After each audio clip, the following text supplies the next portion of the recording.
Hello, and welcome to the first episode of my new series, the Monday Morrowind mod. I'm going to try to upload one of these every Monday, but I also have a life, so don't count on it too much. But that's my goal.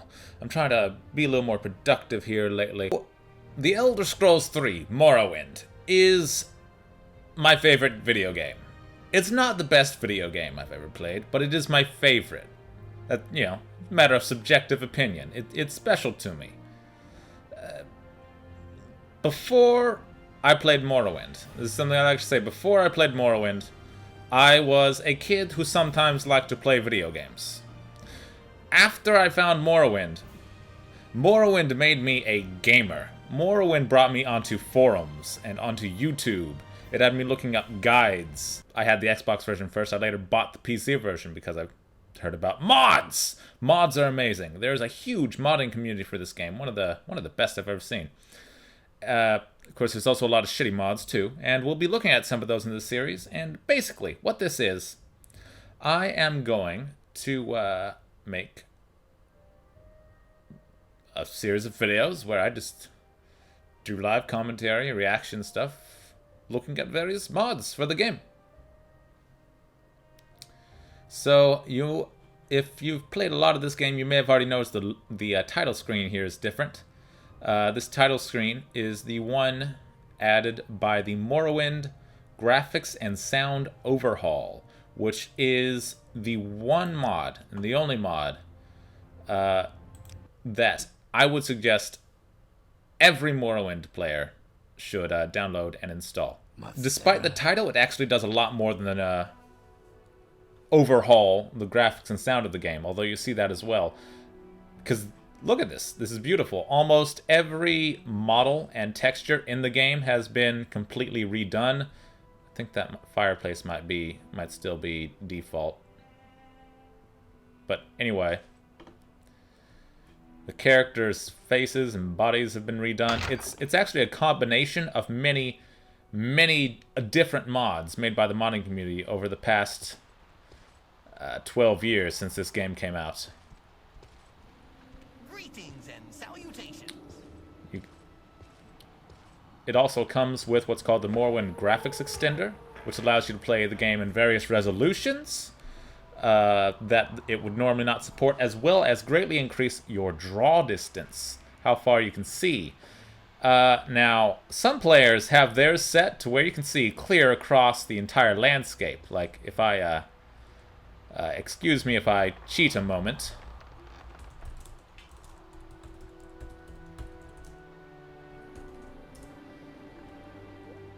Some players have it set to where if they jumped up like this, they could see all the way across the entire game world. I haven't done that because my computer is not that powerful. But you can see that, nevertheless, I can see much farther than I normally would be able to without this mod. You can get a glimpse of one of the pyramids in the Vex City way over there. Ugh, my toes are getting all pruny. Ugh. This is Acius Spadus, my Imperial Swordsman. Yeah, see, he's a swordsman. I even made a custom class. I've already played through all the extra little side quests here in Seyda-Neen, the starting town, as well as I also cleared the first dungeon, Adamus Sardis, which is that cave you can see over there. Because I figure most of you have played this game before. Otherwise, you wouldn't be seeking out a video like this. And so I figured you didn't want to see all that boring beginning stuff. No, you wanted to hear me ramble endlessly about the boring beginning stuff. Haha! Look, here's Fargoth. He likes me because I gave him back his ring. He doesn't realize yet that I stole it back. Anyway, the graphics and sound overall also comes with the fan-made unofficial Morrowind patch, which fixes an insane amount of bugs that had been left in the game previously, as well as does little tweaks such as moving the camera position in third person so it's actually playable now. My character's head is not covering up what I'm aiming at. It's very nice. More of a Gears 4 style over-the-shoulder camera angle rather than the, like, staring straight into the back of your character's head. I also have both the major official expansion packs, Blood Moon and Tribunal, as well as all the little DLC that Bethesda released on their website. Because since that's official content, I don't really consider those mods. I consider that like part of the game that the developers intended to be there. Yeah?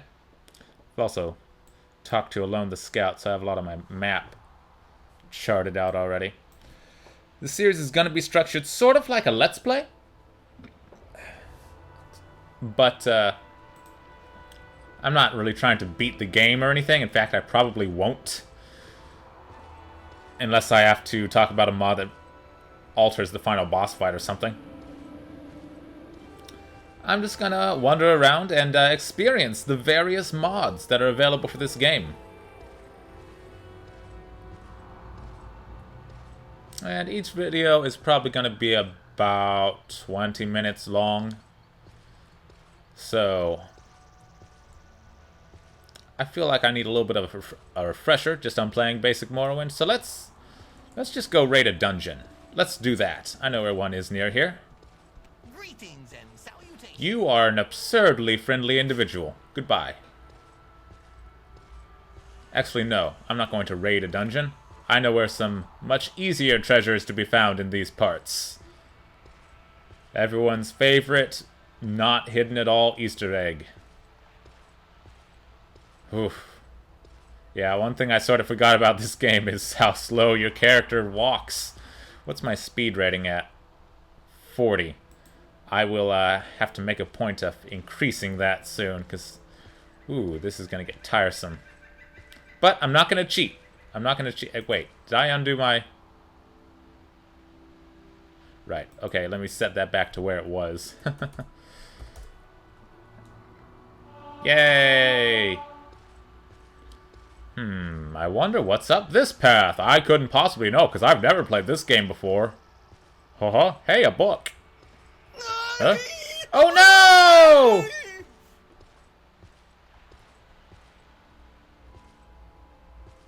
There's a guy. I believe I may have found the correct formula for the spell I am developing. With it, I will be able to travel great distances without the need to pay others for the service. If all goes well, I will test out the new spell tomorrow. I believe I have worked out all of the possible complications.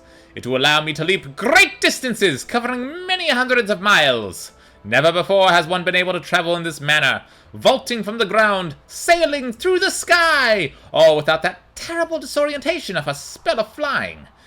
The time is almost upon me. My research is finished, and all of my calculations are checked and rechecked.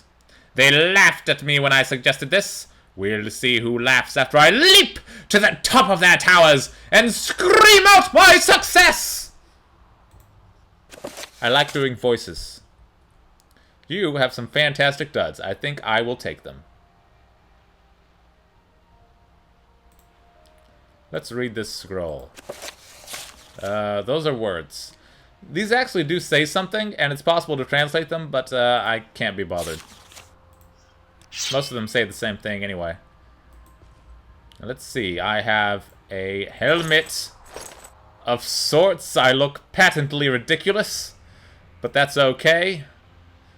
I still have my imperial dignity. And I have a superior weapon. The Spark Sword. In fact, let me hotkey that instead of my old longsword. Honestly, I don't even know why I bothered buying that saber. Because I knew this was out here. Why did I... Whatever. I can't remember. Is this does electric damage on touch or on use? Or rather, on strike or on use. It's on strike. That's good. Take this! I do have always use best attack toggled on. What that is, for those of you unfamiliar, normally, well, I'll just show you. If you have it off, which is the default, each weapon has 3 damage ratings. There's how much you do when you chop, how much you do when you slash, and how much you do when you thrust. A chop is done by standing still or moving diagonally, and that's an overhead swing. A slash is done by moving side to side, and a thrust is done by moving backwards or forwards while you attack. The problem is that almost every weapon in the game has one move that does way more damage than the others, so there's no reason to ever use the other two. So I, as well as most players, just toggle this button so I don't have to worry about it. Ah, that pool of sludge looks lovely now. It used to be all nasty and sludgy. Now it's all nasty and sludgy and realistic looking. I like it. This character will dabble in alchemy a bit.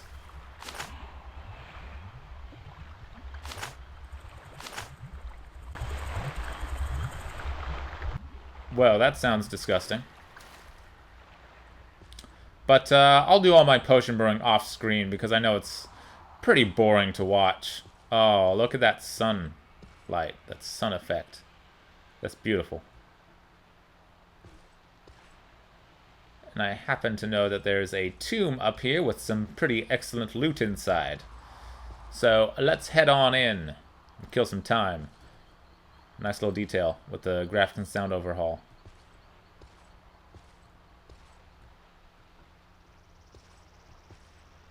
The grass moves out of your way slightly when you walk through it. It's kind of hard to tell because of my low frame rate, but it's happening. It's a thing. It's nice. Now, into the breach. Be gone, foul beast! I will take your meat as a prize to commemorate my victory over your evil villainy and crabbiness.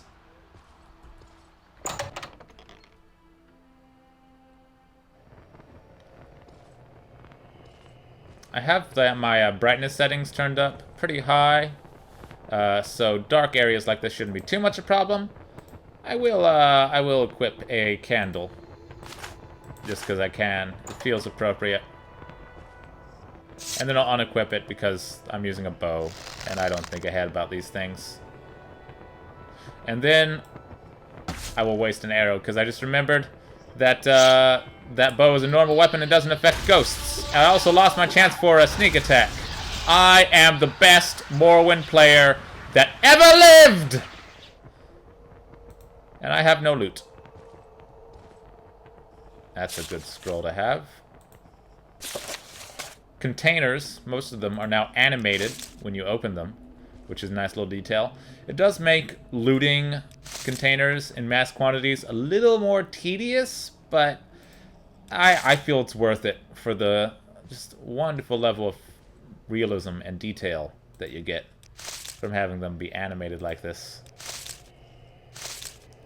It really feels like it's a container with items inside rather than just like an object that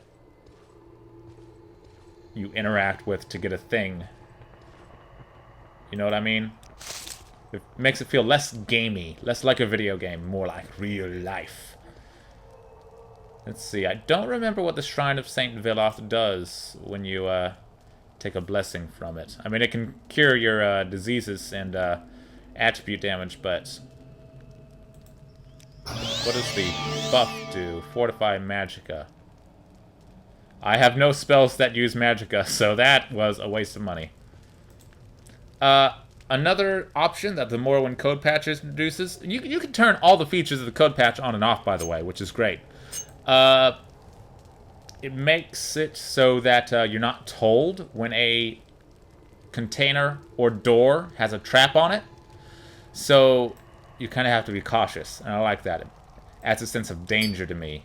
I'm not going to be checking every door with a lockpick, or rather with a probe, just to make sure it's not trapped, but I'm going to check them when I'm in a suspicious situation like this in a tomb. Plus, some of them, of course, I've just played this game so many times, some of them I remember that they are trapped. For instance, I do believe there's an urn up here with a trap on it, so I will use the my probe to try to disable that trap. And wasn't there a key somewhere in here? Oh well. I might be thinking of another tomb.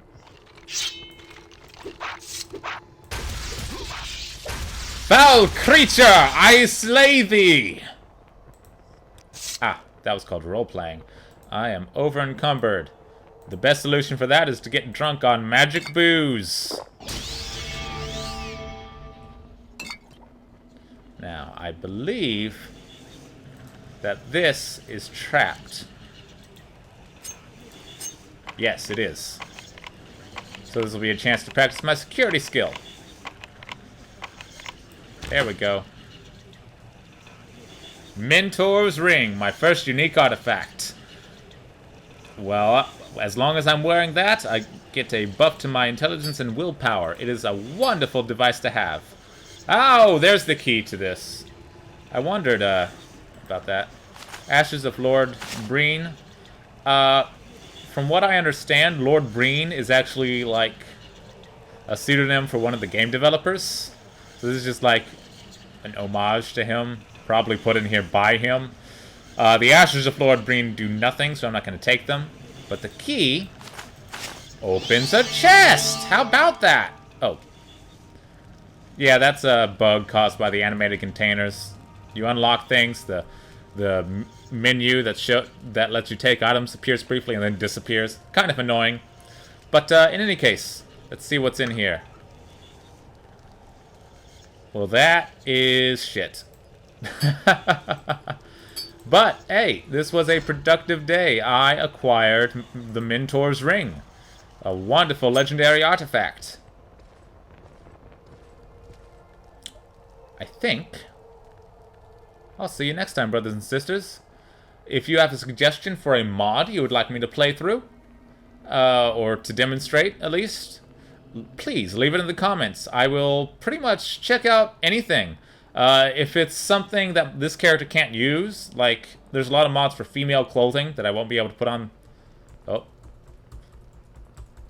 Do a little dance. Make a little love. Get down tonight. Do, do, do, do. Get down tonight. Do, do, do, do, do. But anyway, like I was saying, like, if it's something that, for instance, adds equipment that this character can't use or something, I'll just make a new character to check it out with. But most of the stuff I'll do with Asius Spadus here, because I'm quite happy with his character build. So, please give me some feedback, suggestions for ways I could do this. I intend to have this be a pretty long series. We'll see. We'll see if people like it. Anyway, see you next time.